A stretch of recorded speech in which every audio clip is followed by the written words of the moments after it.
and welcome everybody. Thank you so much for joining us today for this Vital Signs webinar on a soon-to-be out book called After Dobbs, How the Supreme Court Ended Roe, but Not Abortion. My name is Liz Kakura. I'm on the faculty at the Drexel University Klein School of Law, and I'm really pleased to be moderating today's discussion. Vital Signs is part of the Drexel Health Law program, and we host virtual and in-person programs throughout the year to discuss various cutting-edge issues in health law. So thank you for joining us today. We're really fortunate to have with us the authors of an important new book about the abortion access landscape. Here it is. The abortion access landscape in the wake of the Dobbs decision that ended constitutional protections for abortion. So I'll briefly introduce them, and then we're gonna have a conversation about their research for this book and what we can learn from it. So first we have my colleague David Cohen, who's professor of law at Drexel, a constitutional law expert with focus on abortion rights. And prior to this work, he has written 2 books on barriers to accessing abortion. One is Living in the Crosshairs, The Untold Stories of Anti-Abortion Terrorism. And the other is Obstacle Course, The Everyday Struggle to Get an Abortion in America, which he co-wrote with our other speaker, Carole Joffe. His recently co-authored legal scholarship with Rachel Rebouchet at Temple and Greer Donnelly at Pittsburgh has been really instrumental in helping to explain and anticipate the new challenges to abortion access since Dobbs. And joining David is Carole Joffe, who's professor in the Department of Obstetrics, Gynecology, and Reproductive Sciences at UCSF, and also professor of sociology emerita at the University of California, Davis. Carole's a sociologist whose research focuses on the social dimensions of reproductive health, with a particular interest in abortion provision. In addition to her co-authored work with David, Carole has written a number of books on abortion and reproductive health, including Dispatches from the Abortion Wars, The Cost of Fanaticism to Doctors, Patients, and the Rest of Us, and Doctors of Conscience, The Struggle to Provide Abortion Before and After Roe v. Wade. She's been recognized for her impactful work with several Lifetime Achievement Awards, including from the National Abortion Federation, the Abortion Care Network, and the Society of Family Planning. And both of our speakers may be familiar to you because they're regularly cited in the press and have authored numerous op-eds in major media outlets. So today we have the opportunity to get a preview of their newest work, which is due to be released on March 25th. And is available for now for pre-order, I understand, from all of your favorite places to buy books. There's a link. And this book gives us a glimpse into the shifting terrain in abortion care in the immediate post-Dobbs era. So you may be familiar, right? Probably very familiar with the way that the legal landscape has been rapidly evolving. Trigger bans going into effect, new laws being passed and then challenged in court, injunctions, appeals, ballot referenda.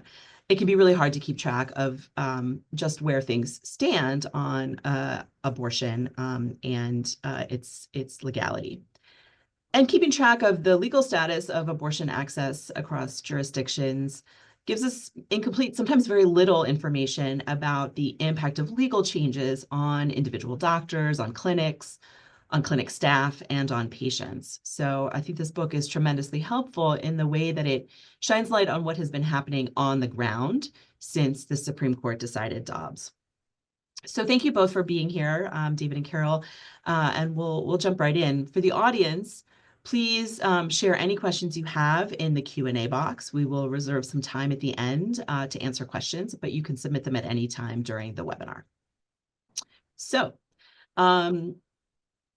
David and Carole, both of you have done such important work in previous books that you've written to help us understand the realities and the complexities of abortion provision in the United States.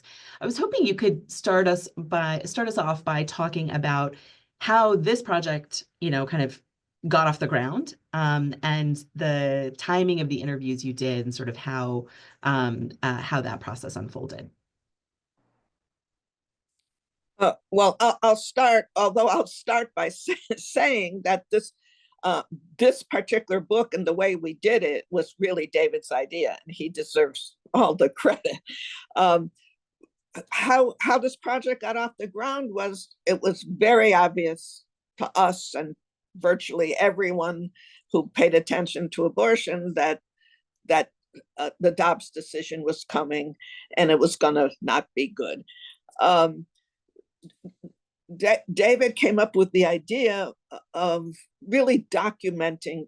I mean, back in 2021, when we had this conversation, and a year earlier, we had just published our previous book, and we knew we enjoyed working together.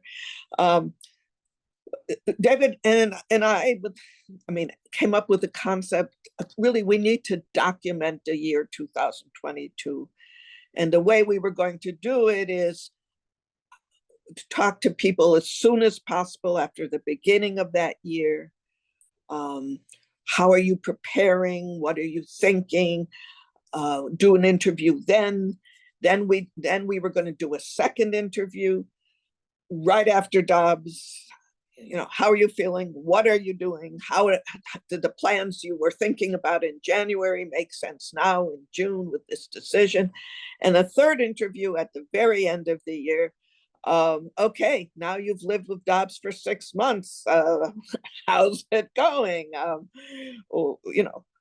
Did what you planned to do come through? And the last thing I'll say before turning it over to David is, we were doing something really quite difficult. We were writing a book about an issue that changed in real time, all the time.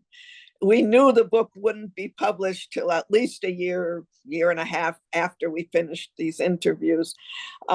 So people we talked to in January who planned to do X, by the time we talked to them at the very end of that year, the courts had done 6 different things.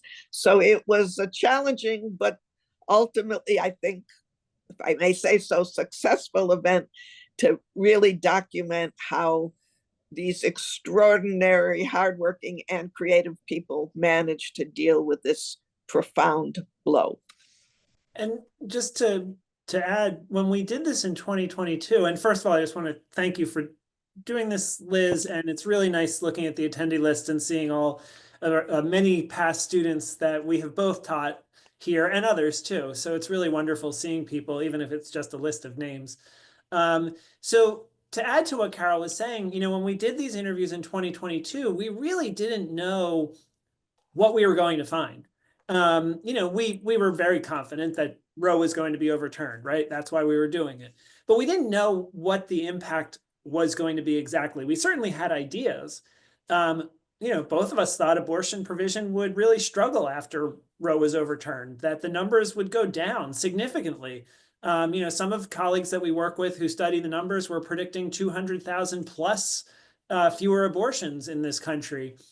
And so when we did these interviews in 2022, that's sort of was our thinking. And it wasn't really until we were compiling the interviews sometime in 2023 and looking through the themes and what we had that we started saying, what most of the interviews we did is telling a little bit of a different story, telling a story about how providers are continuing to make it work where it's not flatly illegal, but they're continuing to find a way.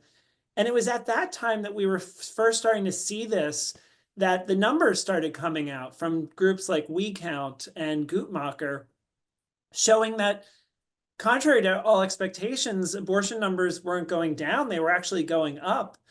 And now the numbers we have a year or two after the first publication of numbers show that abortion have gone up about 10% in this country, which shocks everyone. But it's really consistent with what we found from talking to people, was that they were finding ways to be resilient and be resisting and fight and push through.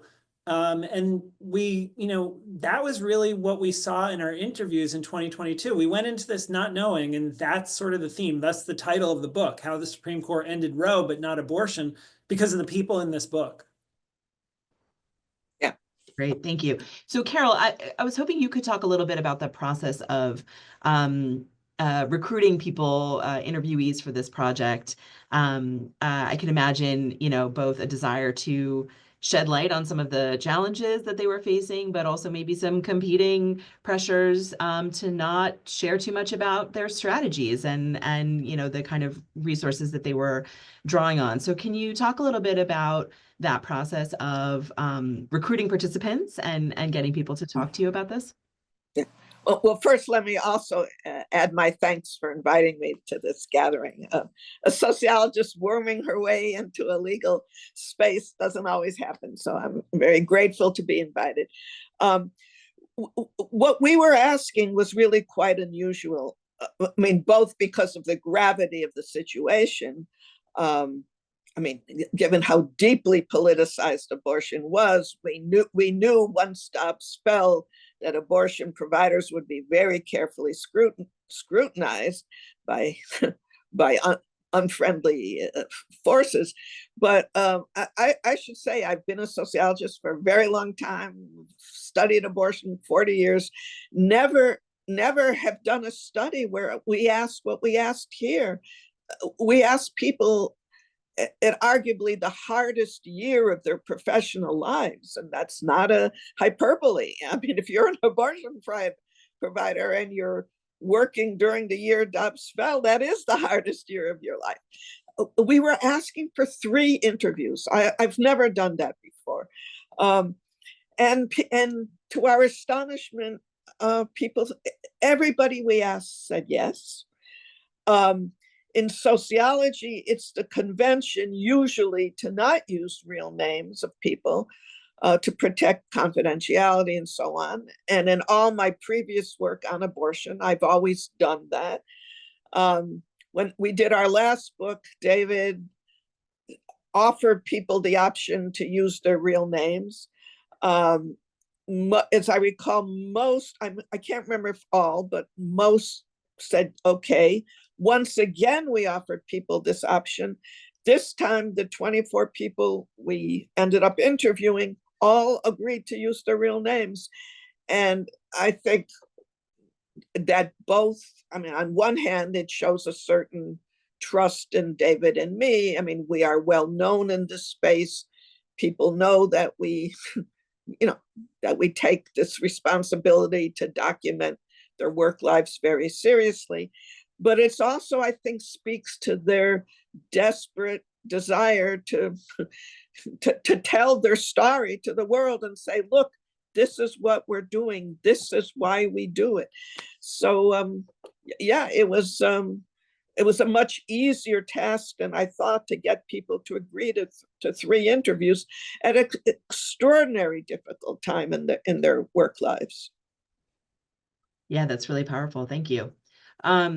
So David, from the providers that you interviewed, can you perhaps share a story that stands out for you as an illustration of how Dobbs made providing abortion care even more challenging than it already was in the pre-Dobbs era?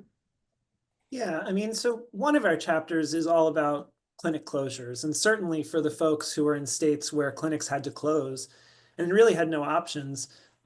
Those are the most devastating stories, people telling us about their life's work suddenly being illegal, and now they're a felon if they do what they've been trained to do.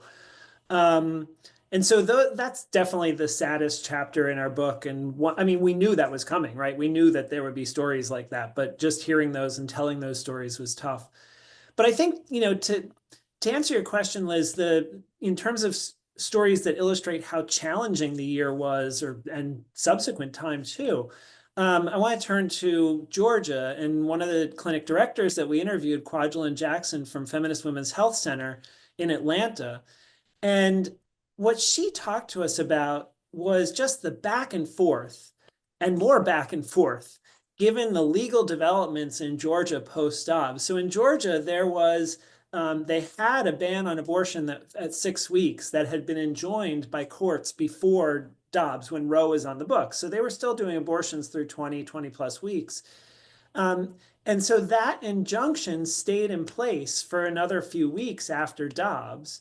And the clinic there kept, Kwajalein was the head of the clinic, and what they had to do was continue to see the patients that they could see, while also planning for, at any moment, the courts will probably lift this injunction, and now you're going to have to cut back to 6 weeks.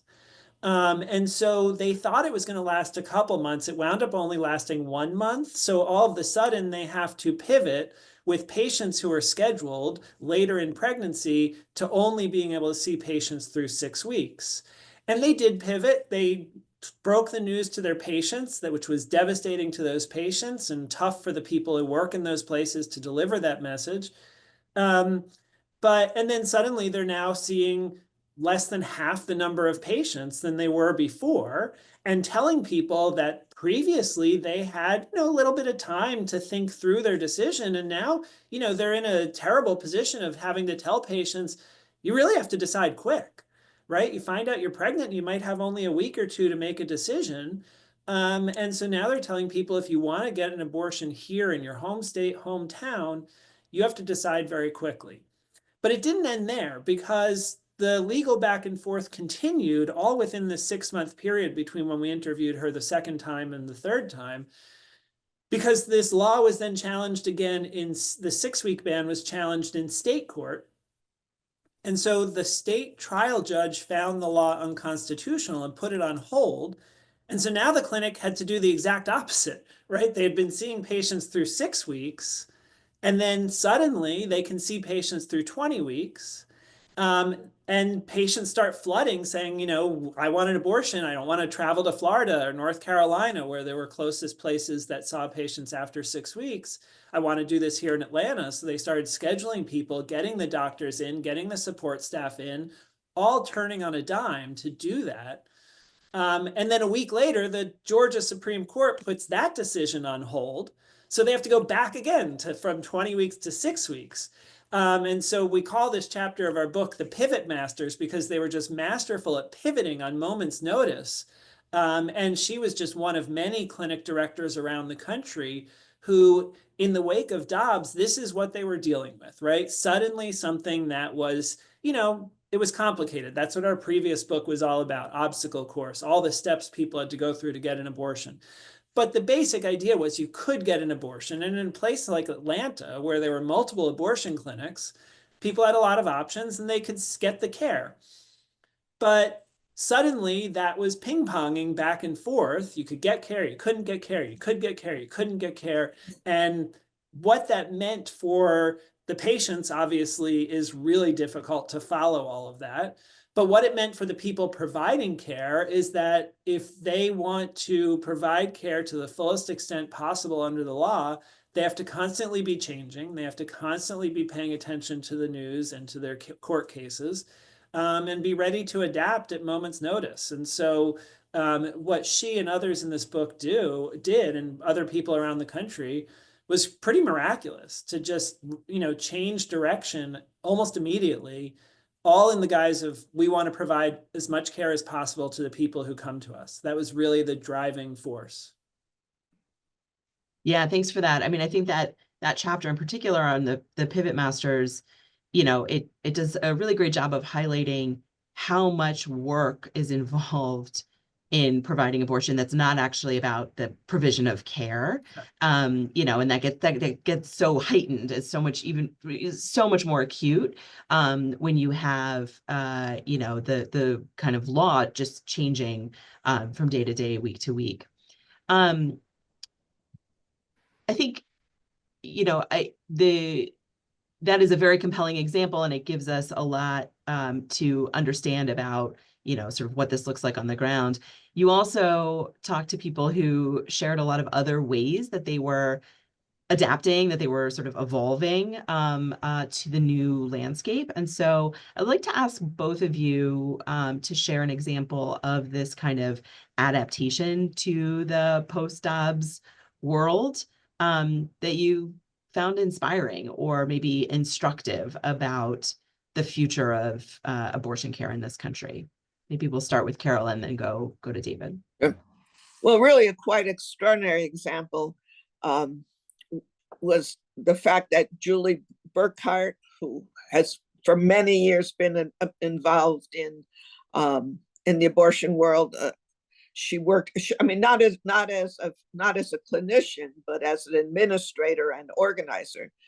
She worked for some time with Dr. George Tiller, who was the abortion doctor who was tragically murdered in his church some years ago. He was her mentor. She worked with him. After his death, she bought his clinic from his widow, reopened his clinic in Wichita. She opened a clinic in Oklahoma. When Dobbs came, she is gutsy in a way that most people are not.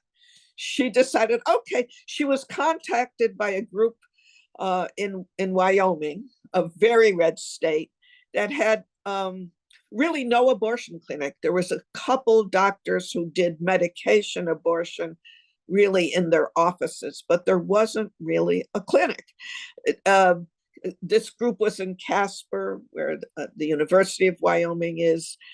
They included the usual cast of characters of progressive forces in red states, a minister, a professor, some students, some representatives from the LGBT community. Anyway, she went to Casper, she met with them, and why the hell not? Why not try to open a clinic in a red state?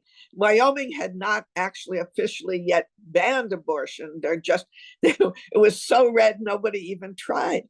And she somehow managed. In fact, when she first started, she asked for help from some of the leading reproductive rights legal groups, who we'll talk about shortly, and who were very supportive and said, good luck, but you're not going to make it. We have limited resources. We can't help you. She did find a lawyer in Wyoming. They found something in the Wyoming Constitution that ironically was put in effect as a response to Obamacare, basically saying individual people should decide their health care. And they pounced on this as a way to make their case. She started a clinic. It was firebombed. She rebuilt. I should say, people in the abortion world are no strangers to clinics being firebombed, very sadly. Anyway, there was, as you might imagine, numerous legal challenges from the state of Wyoming. They went before a judge. Thus far, each time a judge has given them the green light. The clinic happened. The idea that in the post-Dobbs era, you can go open a new clinic in a red state is, we never anticipated that. She continues to have problems. Now there's the Wyoming legislature has passed several laws that would essentially shut her down. At this moment in time, the clinic has, after operating now for about a year and a half, 2 years, now they've had to shut down, but the legal story is not over. Anyway, that kind of gutsiness, and for the listeners on this call who know the term chutzpah, meaning guts, daring to do what most people wouldn't, that was a very inspiring example. And I'll talk about the Erin King, who was the medical director and at time executive director of the Hope Clinic in Illinois. We talked with her knowing that Illinois was going to be sort of a key part of the post-Dobbs story, right? Because Illinois is right in the middle of the country, and it's a very liberal state, very pro-choice state, and it's surrounded almost entirely by states where we thought there were going to be abortion bans, and turns out there mostly have been. And so we knew it was going to be a state where people traveled into Illinois to get care. All parts of it, right? South, middle, north. And so the Hope Clinic is in Granite City, Illinois, which is just across the river from St. Louis in Missouri. And Hope Clinic is no stranger to seeing travelers because even before Dobbs, abortion was very restricted in Missouri. And it was actually so much easier for most patients to travel the extra 10 or 15 minutes into Hope Clinic, into Granite City to get care in Illinois than it was to get care in Missouri. So they were seeing already 60+% of their patients from Missouri. But after Dobbs, their proportion of patients from out of state went up to 85%, because people were just flooding the state. And so that involved people working overtime, coordinating all the travel. And one of the things that was quite remarkable about this was that Hope Clinic, there was also a Planned Parenthood in the town over from Hope Clinic in Illinois. And the relationship between Hope Clinic is an independent clinic. It's not associated with anything but itself. And obviously Planned Parenthoods, they're local affiliates, but they're associated with Planned Parenthood Federation of America. And around the country, the relationships between independent clinics and Planned Parenthoods, it's a complicated relationship. Think about, independent bookstores and Barnes and Noble. They're both doing amazing things, selling books. But one has the support of a big institution, and one is small organizations. And I apologize for my dogs barking in the background. So there's a complicated relationship around the country. But Hope Clinic and Planned Parenthood in Illinois next door, they work together to deal with this influx in patients. They came up with this patient navigation system where they would work with the same intake to get people coming from out of state, who would then work with that patient navigator to figure out how to get to Hope Clinic or Planned Parenthood. They would deal with overnight stay, they would deal with travel, and then travel back home and any follow-up care that's needed. And that kind of coordination between these two clinics that are, technically they're competitors, right? Because they're in the same market providing healthcare to the same group of people. That kind of coordination was essential for dealing with this kind of travel, this huge influx of people coming from other places. And it was really inspiring to see that people working to do that with the central mission. Again, getting back to other stories we talked about, the central mission is how can we care for these patients and make it work for them? And if it requires us to work like that together, we're going to do it. And so that, I think, is really emblematic too of some of the efforts taken in what we call the surge states, or states with an influx of patients, in order to care for everyone. Great, thank you. I'm going to stick with David for a minute and ask you a little bit about risk. So, the people who chose to speak with you, they were willing to bear any potential risk of doing so, or maybe they perceived that the benefit of sharing their experiences and shining light on this, outweighed those risks. I'd love for you to talk about, what you learned about how abortion providers are managing risk post-Dobbs. This has been one of the most fascinating things after the Supreme Court overturned Roe, is watching just different individuals dealing with risk, right? Because risk is so individualized. You have to think about, where people are in their career, who are they supporting, how much financial security they have. A young doctor who's new in her career, has lots of loans and has young kids, might be less willing to take risk than someone who's, towards the end of their career and has built up a nest egg, and the kids are out of, college and they don't have that to pay for anymore.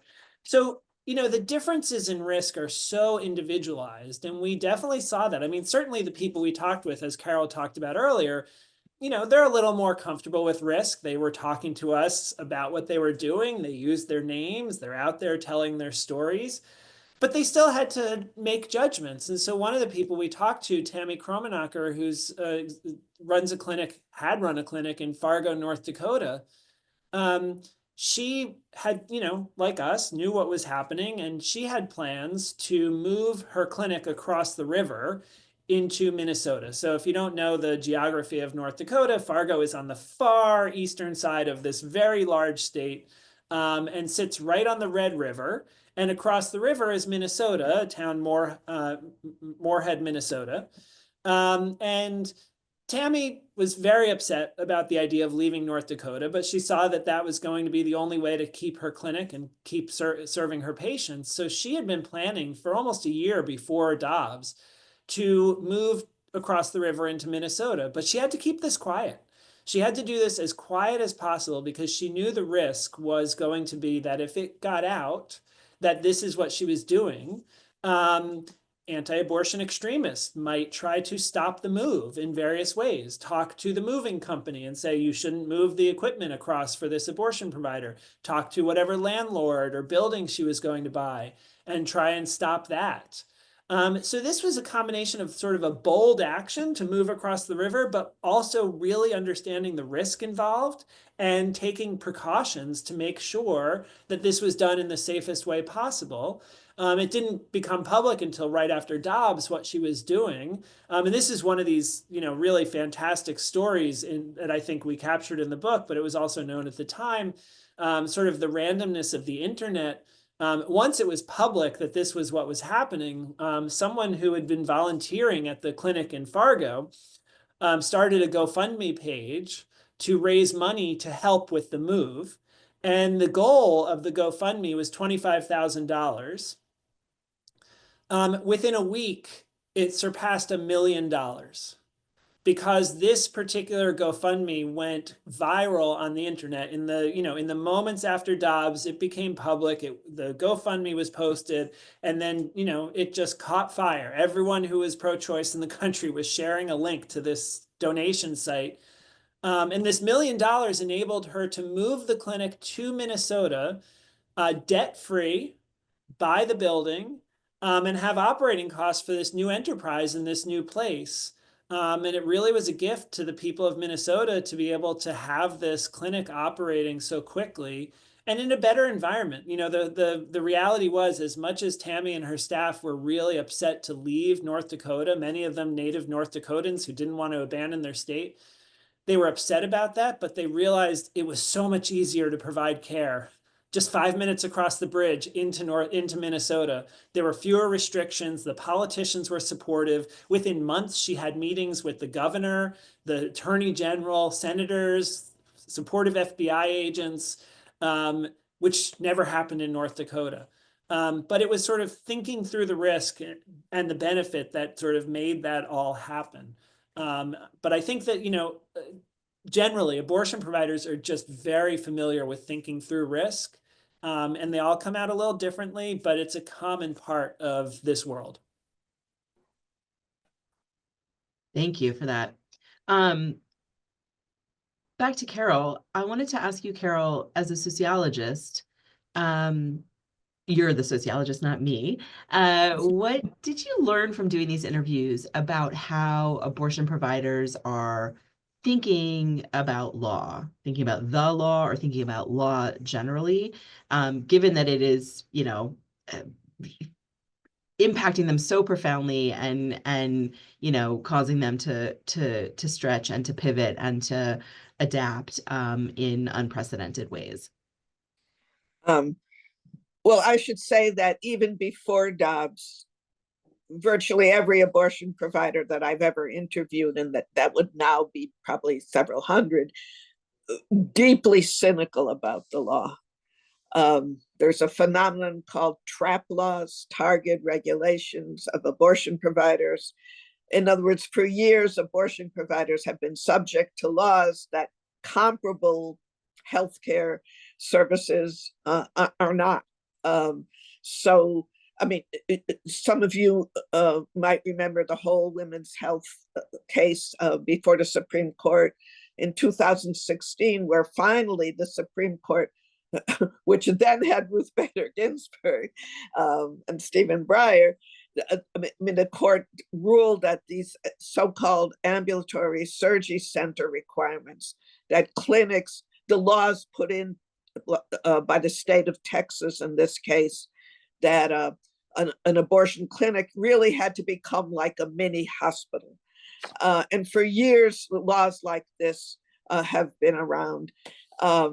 In our previous book, David and I talked about something called what we called abortion exceptionalism. Abortion has always been treated differently than, again, like other healthcare services. So Dobbs, of course, was the worst thing that happened to them.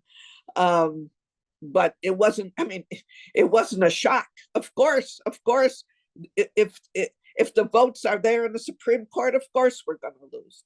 Now, having said that, what your audience should know is how deeply, deeply, deeply dependent on lawyers these clinicians are. I mean, all healthcare providers have lawyers, but with abortion, it's different. The Center for Reproductive Rights, the ACLU, for many years were the leading pro bono groups that defended providers. Over the last few years, a number of new groups have sprung up. The Lawyering Project, which, by the way, won Cassie Ehrenberg, an associate of David Cohen, leads a project where any provider who is under attack by authorities can get pro bono help. There's a group called If, When, How that helps patients who are navigating the new realities. So as a sociologist who's neither a clinician nor a lawyer, but an observer, it is hard for me to imagine what abortion provision in this country, even before Dobbs, for the past 50 years, would have been like without the lawyers at their side.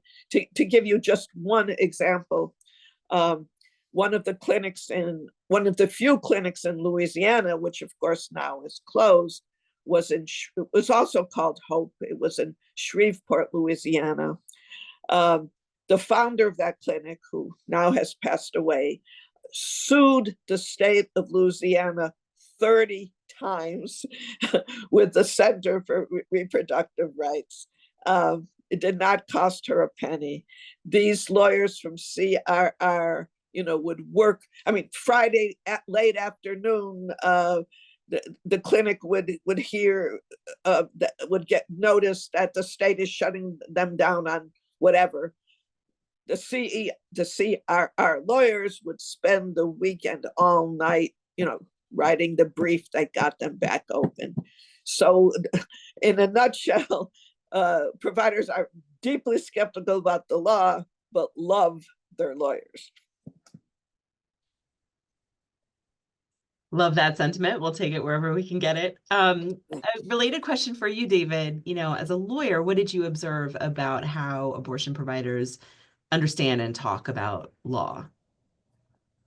I think they're really sophisticated when it comes to the law for all the reasons Carole just said, right? They're not going to know the difference between an interpleader and an impleader. I don't think I remember the difference that, but they understand sort of how you need to go into court and get injunctions and wait for the decisions from the judges. And they understand the importance of fighting in court as well as fighting on the ground, and how things can go one way or the other. I think that they're pretty sophisticated legal actors. An example of that, sort of similarly in the chapter I was talking about before, we were talking about pivots. Another person we profile there is the executive director of Planned Parenthood in Utah, Carrie Galloway. She's retired since we talked to her, but we talked to her, and what she described was clinic care that had to shut down on a Friday afternoon. They had patients who were, some abortion procedures are very short, 5 minutes long, you're done. Other abortion procedures can take a couple days. And so they had patients who, started their procedure Friday when Dobbs was decided on a Friday, who started their procedure Friday. Utah announced their abortion ban was going to take effect later that night. And so they knew, Carrie and her colleagues knew, we have to figure out immediately what the law is going to allow for this. Talk to our lawyers. And they continued the procedures that Saturday, despite the ban taking effect. They made the decision that this abortion already started and medically we have to finish it. They went immediately into court, and they knew they were having a hearing Monday afternoon at 3:00, and they were hoping they were going to get a decision in state court enjoining the law that afternoon. They weren't sure, but she felt confident enough talking with her lawyers, knowing what was going on, that she told her patients who were scheduled for that day, instead of coming in the morning, come in the afternoon, and we're going to be waiting to hear from the judge. And she told us that she was, following the hearing, and she got the decision from the judge at 3 o'clock, like she had hoped. And it was that the law was enjoined. And so she came down from her office in the clinic to the waiting room and told everyone, abortion's legal again, let's go. Everyone cheered in the waiting room and the staff, and then they went to providing medical care. I think that takes some pretty sophisticated people to understand how the law works and their relationship with lawyers, and just what is allowed and how it's allowed to work that quickly within this constantly changing environment. And I think that, for all the reasons we said, abortion providers are used to this, but it was certainly an overdrive in the immediate period after Dobbs. Great, thanks. Well, I have loads of questions. I do want to encourage our attendees, if anybody has a question for our authors, to feel free to put it in the Q&A. The next thing I wanted to ask, sort of fast forwards a little bit, you finished the book before the election of November 2024. And I was wondering if there are questions you would like to ask your participants now, now that we know the outcome of the election, right? Has Trump's reelection affected how you think about the stories in this book, or their implications for, what comes next in abortion access? Maybe we'll start with Carole and then go to David. Well, yes, it's very, very, obviously the election is very, very worrisome with respect to abortion provision. Some of the best things we saw, some of the most creative things, and we didn't get a chance to talk about it till in this session till now, was the importance of abortion pills, and how telehealth, sending of pills through the mail, which has a long, complicated history. When medication abortion, that is abortion using two drugs, mifepristone and misoprostol, was first approved in this country, it was under a very tight regime. You had to go to your doctor for 3 visits over time, especially during the pandemic. Regulations were loosened. Joe Biden was president then. So the law became, patients didn't have to go to a clinic. You could send them pills. What we've seen since the Trump administration are rumors or possibilities, and this came up at RFK's Jr.'s confirmation, will they withdraw the approval of mifepristone? Which, talking about being cynical about laws, this drug has been studied endlessly for the last 25 years. It's been legal in this country. That would be outrageous. It's a possibility. Probably more likely is the Trump administration will say, you have to go back to the old ways. You can no longer do abortions through telehealth. So I think that would be extremely worrisome to the people we talk to. One thing that has happened since Trump took office, which has pretty much gone under the radar, no surprise given the craziness that we see happening every day. The Trump administration announced rather quietly that it would no longer rigorously enforce the FACE Act. The FACE Act, freedom to access to clinic entrances, was something passed in the 90s when Bill Clinton was president. And this basically made it a federal crime to block access to an abortion clinic. And the law was very effective in stopping what had been very routine till then, large blockades and seizures of clinics. When death threats are issued against providers, the clinic lawyers can use the FACE Act to challenge that. So, Trump, who your listeners will recall, pardoned all the January 6th defendants, is not, quite obviously is going to look the other way against harassment against providers. So I am very worried about that. I am very worried. Is the Trump administration saying to those who are looking at this, and I am sure the anti-abortion movement has noticed this, is this not going to be open season on abortion providers?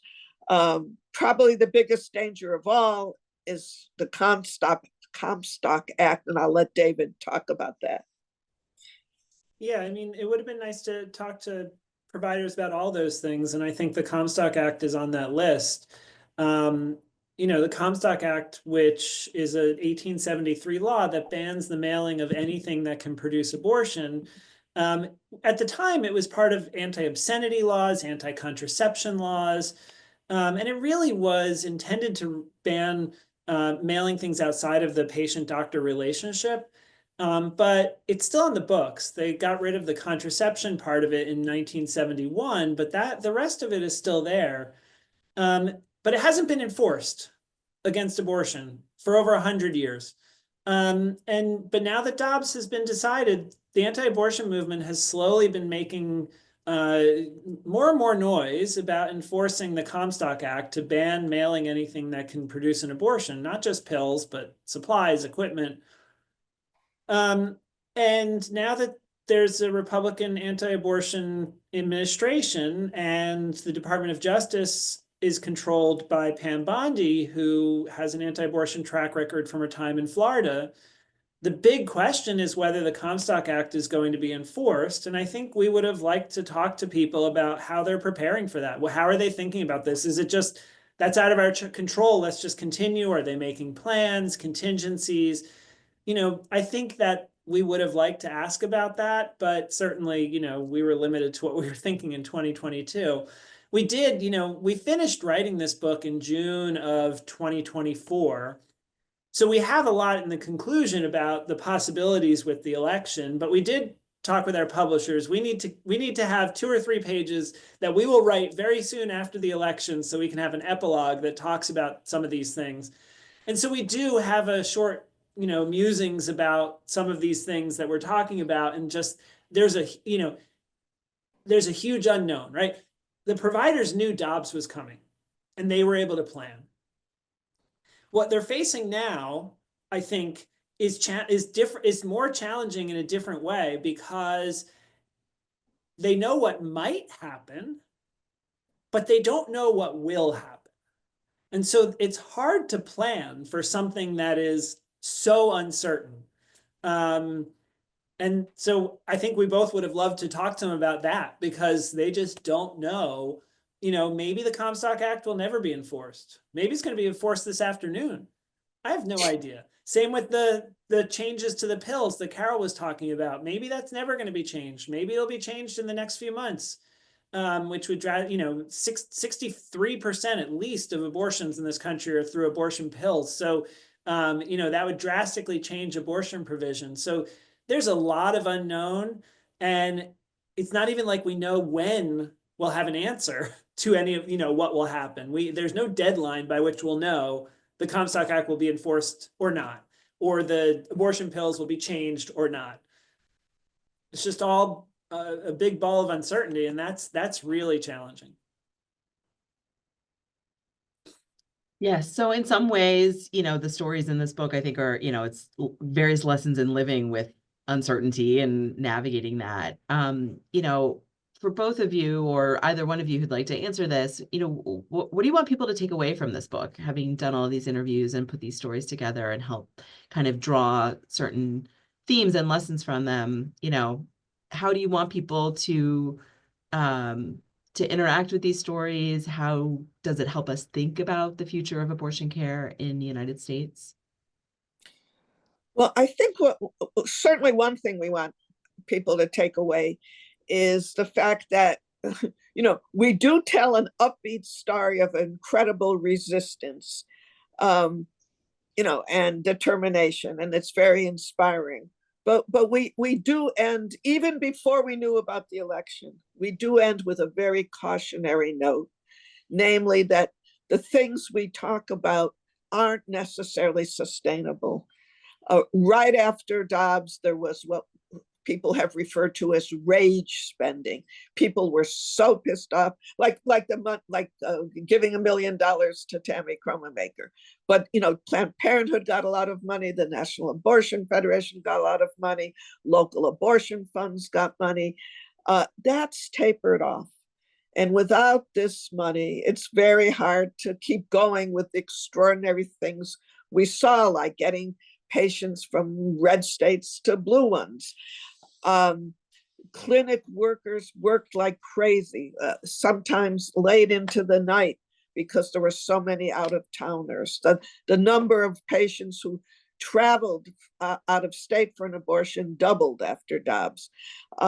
So these things are not necessarily sustainable. The American public still has to fund these efforts, still has to volunteer at clinics to do, to protect patients from the antis.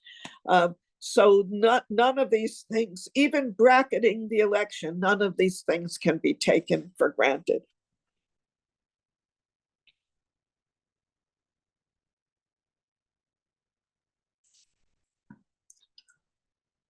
David, did we lose you?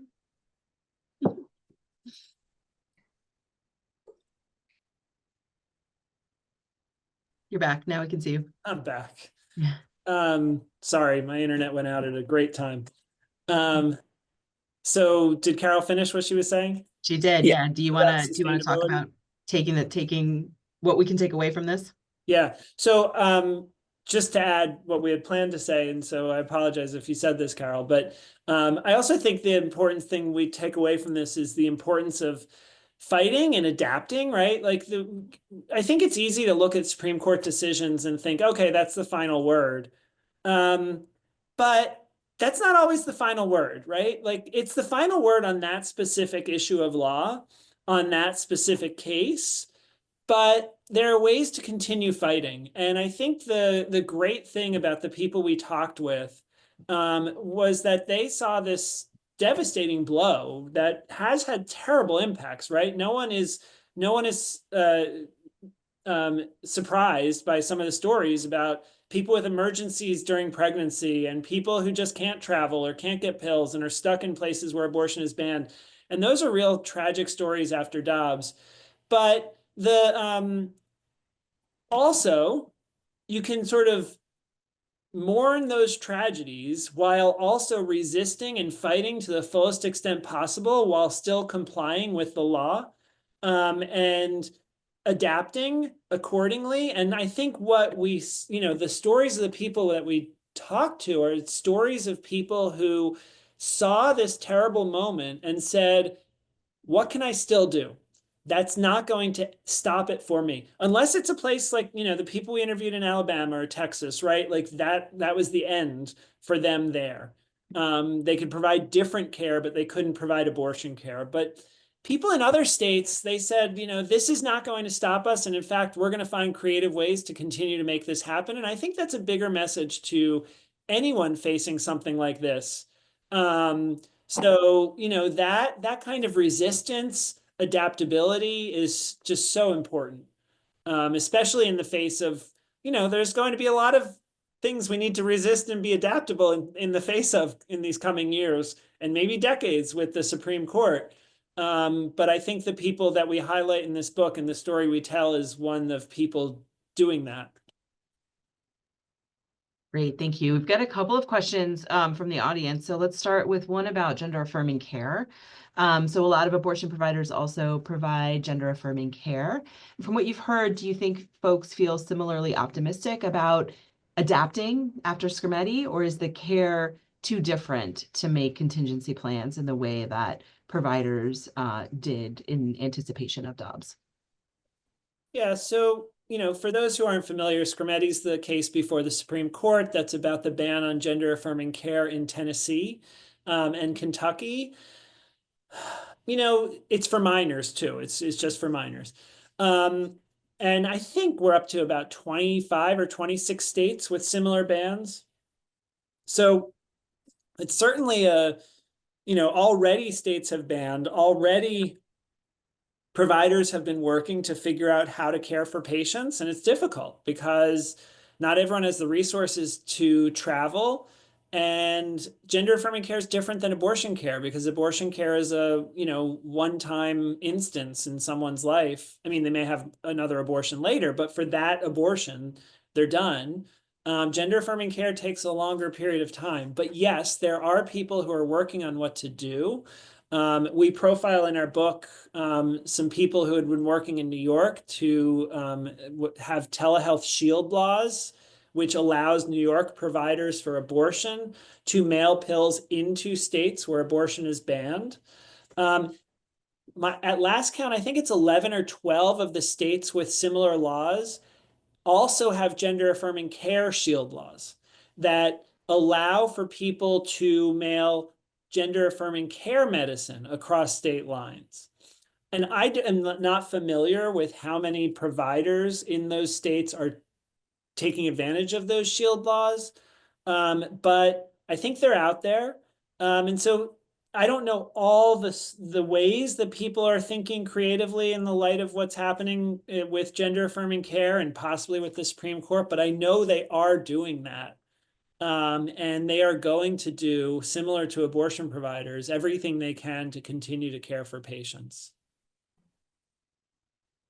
I should add that when the group in Casper, Wyoming invited Julie to start a clinic, they specifically said, please also do gender affirming care, which the clinic did or does is when it's allowed to be open. And local resistance to the clinic, from what I can tell, is just as strong, if not stronger, about gender affirming care than abortion. Yeah, actually, so on that point, I testified for one of these laws in Maine, these shield laws. I testified virtually, and the law covered abortion and gender affirming care. There was so much more opposition in terms of the testimony about gender affirming care. It was really fascinating. And there were actually bomb threats to the main Capitol building. They had to shut down, and it was all about the gender affirming care part of it. So it was really great to see the alliance of these two issues that really do have to do with bodily autonomy and gender stereotypes. But they both are controversial in different ways. Thank you for that. So we have a question about how one might contribute to efforts to support providers and clinics. I'm just going to broaden it out a little bit to, both to ask, are there ways that you think lawyers and law students and maybe lawyers who are not litigators, but who do other kinds of work, can and should be thinking about contributions they could make, and then in general for people, how can people support clinics and providers like those who you featured in the book? So specifically to the question that was asked about I'm a transactional lawyer, what can I do? If you just go up to an abortion clinic and say, hey, I want to be a lawyer and help you with stuff, they may not trust you and know you. But if you somehow start volunteering, get known, look, every abortion clinic is a business, whether it's a nonprofit business or a for-profit business. And there's both models out there. And they need lawyers to do the other work that is part of running a business. Not the stuff of challenging a law as unconstitutional, but the work of starting a business and running a business and dealing with all the things that they do. And so eventually, if you, become someone who's known, volunteer, be on the board of an organization, maybe your legal skills can be useful that way, rather than some of the things we're talking about, which is just important to keep the doors open, right? So I think that that's an important thing to think about. And maybe Carole can quickly answer the more general question, how can people help? We've got a minute left, so.